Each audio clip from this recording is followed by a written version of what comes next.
I stay in the hotel, and you stay in a house. people in the house, right? And then you told me I cannot take a shower. I don't know how to They don't have warm and cold running water. Just got cold water. In this channel, something different like before. You will see there is 4 videos about Bapak Louis Jackson. Saya ada interview dengan Bapak Louis Jackson. From part 1 through part 3 is about interview of him, and the last part, which is part 4, is about meeting between Bapak Louis Jackson with my parents, Bapak and Mami.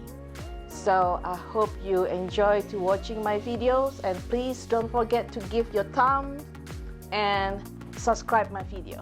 All right?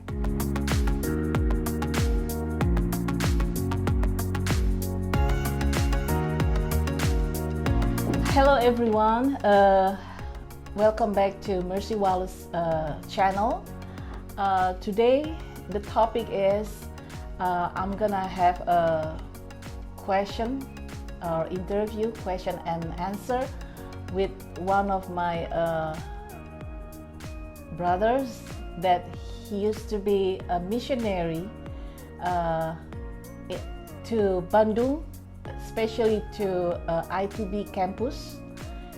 He still remember how to speak Bahasa, and he can read Alkitab, and he know how to open Alkitab, Perjanjian Baru. He still remember that, and so in this video you can meet saudara kita Bapak Louis Jackson. So here's Bapak Louis Jackson. Thank you.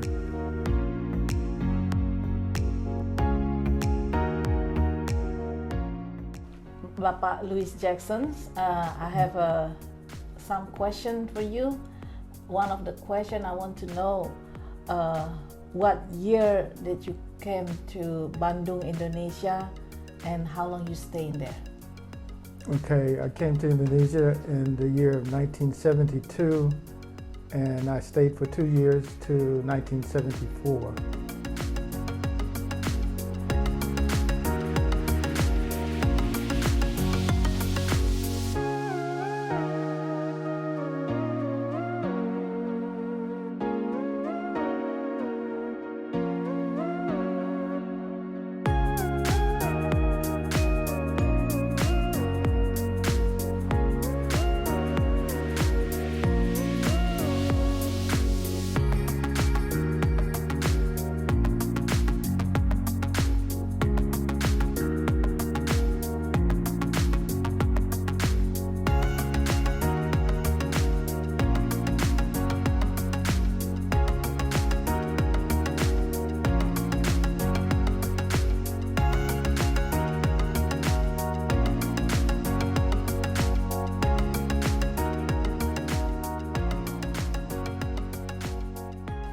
How did you learn speak Bahasa, and where did you take that? How many years you have to learn fluently Bahasa Indonesia, even you can read Bahasa too?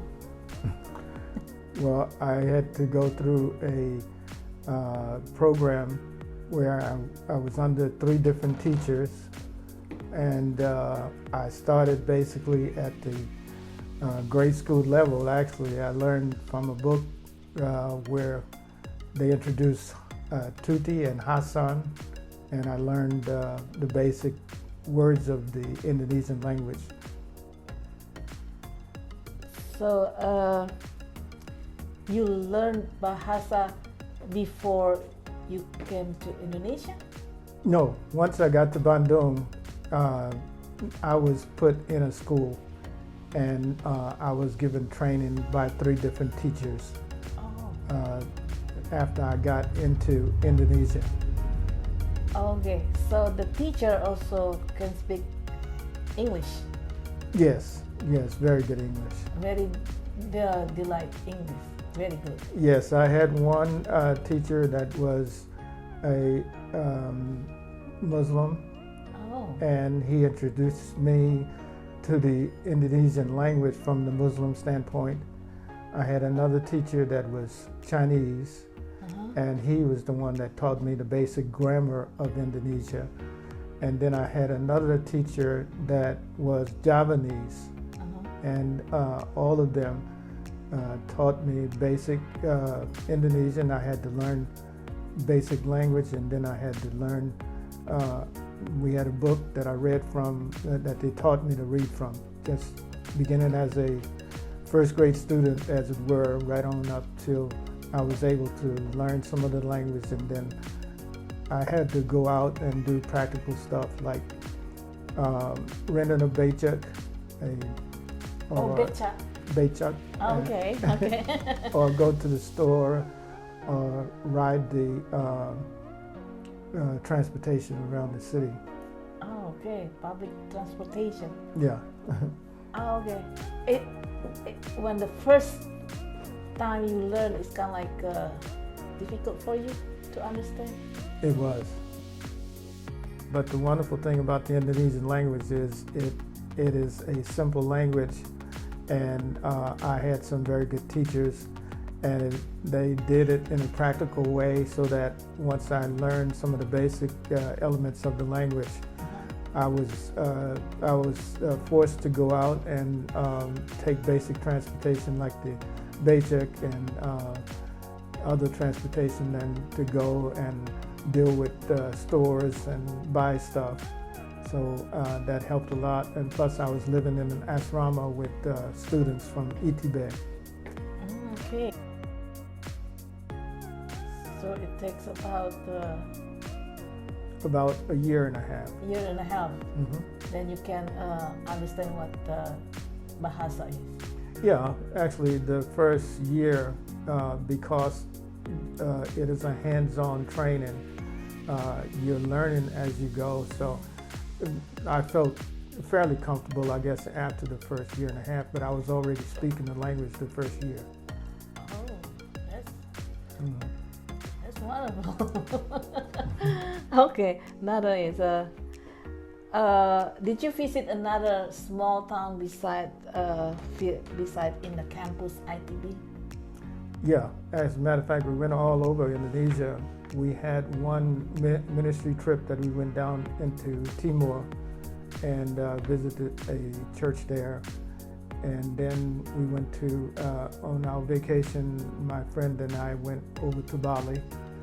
But we visited a lot of towns in Java. Oh, okay, okay. Okay, oh, what is the first thing that came in your mind when you arrived in Indonesia? Well, the beauty of the country was what impressed me a lot. Not the cities themselves, but just the open beauty along the roads. And in those days, the country was still a third world country for the most part, and it was undeveloped. So the natural beauty was everywhere. You see the terraced rice fields, the mountains, and the Indonesian people were just a joy to be around, and very, very receiving. Did you remember when you flew to Indonesia? Is that from Houston or from another state? Well, the flight itself was actually a process, and it took me a process of 3 months to get to the country because of visa problems. I had gone from America, left the west coast of America, and landed in the Philippines. And I stayed in the Philippines for 2 weeks. When I left the Philippines, I went to my next stop was Singapore, and I stayed there actually for 3 months waiting for my visa to be finished. So it was a process that took probably about 4 months to get into the country. had to get visa from Indonesia? The visa from Indonesia actually took about 3 months, as I stayed over in Singapore waiting for the visa to be finalized. So when you stay in the Philippines, you need a visa too, or? Well, you get a visitor's visa, Oh, okay. and that's why I was only there for 2 weeks. Okay. And so after 2 weeks there, I had gone to Singapore, Okay. and so there we had expected to go directly into Indonesia, but like I said, there was problems with the visa, and I stayed there for 3 months, and then finally the visa was okay. Do you know why they got the difficult visa from Indonesia? Is about because what? Do you know about it, or nobody telling, or just wait? Well, I was not told, but it's a common thing with the visas and getting into the country, and I was going in to do missionary work, so I see. that might have had a little bit to do with it, but probably see. not, because it seemed to be common to have a little bit of difficulty waiting for the visas. Maybe because something about the missionary It could have been. could be one of the reasons. Yeah, but I want to say that the Indonesians are very gracious Yeah. to all religions, and we had no problem with discrimination. They were very kind. Okay, that's good. All right. So okay. A question again. What was the most difficult adjustment you had to make in your life while you were in Bandung? My whole experience in Indonesia was just wonderful. That's good. And did you most of the times when you practice bahasa, somebody trying to help you? Yeah, well, actually, the Indonesian people are such fun people, and you know they can laugh at you without you feeling humiliated and fun, and everything, because they are constantly joking and helping me. If I say something wrong, they will correct me. And it was a wonderful learning experience because of the people that loved me and looked out for me. So, the language, it just kind of flowed. Okay. Yeah, because of, like I say, you have people around you, nobody's going to speak English. And so you'll have to learn the language if you wanted to communicate. Yes. And you know, Bandung is West Java. Besides speak Bahasa, they have their own language, Sundanese. Exactly. Yeah. Yes. Are they sometimes teaching you how to speak Sundanese too, besides Bahasa? Because one of the cooks for the girls' asrama tried to teach me some Sundanese, but I could not learn it. There was an expression to say good morning. Wilujeng anjing. I could never say it. So, but she was sweet. She was always, like I say, joking, and it was such fun to be around them. But the Sundanese, I had one friend that I spent time with teaching the Bible, and his name was Suhandi. And he was Sundanese, but the Sunda are very strict Muslims, and I don't know if there was more than 1 or 2 converts in our ministry. There was a local pastor who was Sundanese, and he had a fairly good ministry, but the Sundanese are very strict Muslims.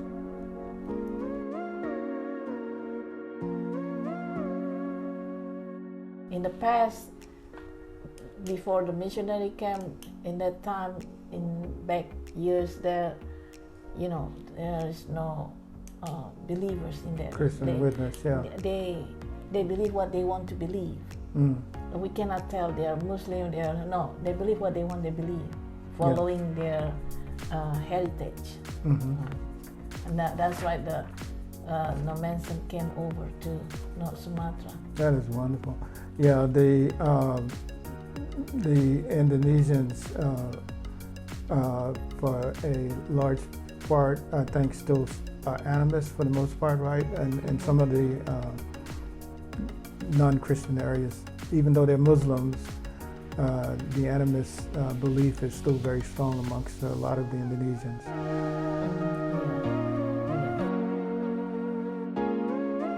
Why you choose Indonesia, and what organization that sent you to Indonesia as a missionary? Well, it was a Christian organization out of Colorado. Better not use that name because I'm not associated with them anymore. But I had gotten training with the Navigators back in North Carolina, and I was asked by the area director in Indonesia at that point to come over. And his take on this was that being a black man, I could probably identify with the Indonesian people because of a similar background, that they had suffered under the Dutch for over 200 years. And our background is slavery in America. But not just that, he felt that the Indonesian people were the kind of people that would be able to accept me as a black man, and that I would feel probably comfortable in that culture because of the thing that I said earlier about the Indonesian people being such inviting and loving people, and I found it to be so. So my reasoning actually for going to Indonesia was I wanted to do ministry, and this allowed me the opportunity to do that. But you never think what kind of Indonesia is? I had no idea what I was going. I had never heard of Indonesia. As a matter of fact, I probably read it, and it never dawned on me what the country was like or where it was or anything like that. But I was definitely pleasantly surprised when I got there. It will always be a part of me. That's good. Okay. Why did you choose to become a missionary? Well, the scripture says in Matthew, Jesus said unto the disciples, "Go ye therefore and make disciples of all nations." And that is a basic charge to every Christian. And given the training that I had gotten with this organization, that was something that they preached constantly. And this was something I had on my heart, that I wanted to make disciples. I wanted to do the basic ministry. And I was basically still in training, but this, according to this organization, is something that every person as a Christian should be pursuing, and go and make disciples of all nations. Good.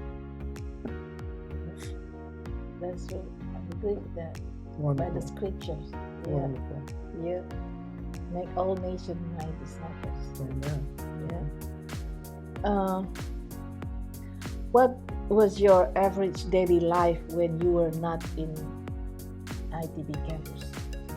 What your activity life when you were not with the student in campus? What did you do? Yeah, well, actually, the ministry was not done on campus.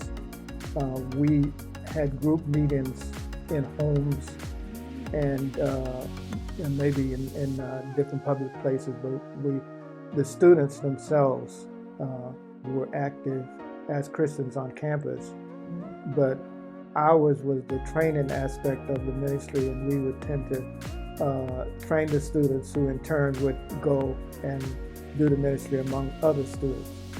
So that is basically the system of the group that I was with. It is training young Christian people in the basics of the Christian life in order that they might pass on what they learned. And so that was the ministry that we did. We would have Bible studies, have conferences, have meetings, and all of this was the training. So I was part of the training as opposed to being on the ground in the campuses themselves. All of the students that we dealt with were either from 3 different universities, ITB, UNPAD, or Gajah Mada. And these were the students that we dealt with. So when you doing in the group, you speak Bahasa or English or mix? No, primarily Bahasa, but all of the first students that were around who became the leadership after the main navigator people left, all of them spoke very good English. So we could speak both Indonesian and English. Okay. So they can understand English and Bahasa. Yeah. In that time. In that time, in year 1970-74, it's not all people can speak English very well. No, it was not. English was very uncommon. Yes. And even the ones that spoke English struggled with English. But there was a real desire amongst every Indonesian to learn the English language because of the opportunities that it would afford them. So your teacher who's taught you Bahasa, they speak English very well? They spoke English very well, yeah. Oh. I would imagine that they might have gotten the teacher that was Javanese. Now, he had studied in America at the University of America. The Muslim teacher, I'm not sure where he learned, but he spoke very good English. And there's a possibility that the Dutch school system might have influenced those other 2 because they were elderly gentlemen. Yeah. And you know that ITB, UNPAD, and Gajah Mada, there's the good university in Indonesia, and already built, established no longer. I think maybe when the year when the Dutch people still. They were. I didn't know that. Yeah, that's why some buildings, some building in the campus, I believe,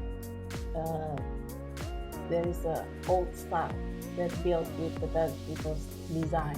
The design is very European, Yes. especially the ITB campus. It is very beautiful, very beautiful. Yeah, and if you remember, my late father told you that the first Indonesian president graduated from ITB.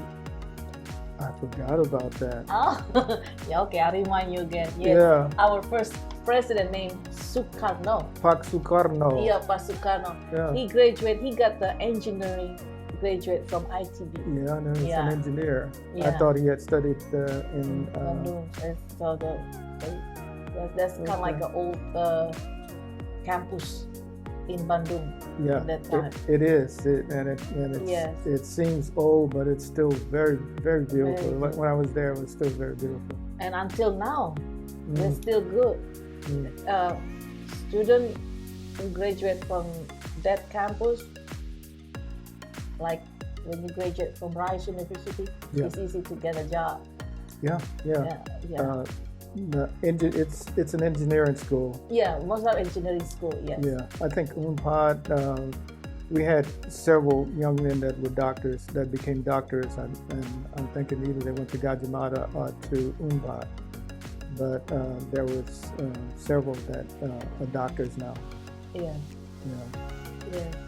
You know, supposed to be we say ITV, but because Indonesia, I is E. ITB. ITB. Yeah. So that's a little bit confusing, but you already know about it. Yeah. Okay. That's the language. All right. You know how to read Alkitab, Bahasa. Yeah. Bible Okay. Alkitab.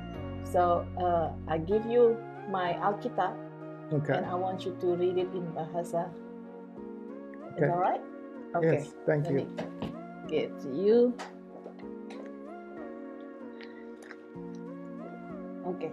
Here's my Alkitab. You can choose which one you want to read Okay. that you still remember. Okay.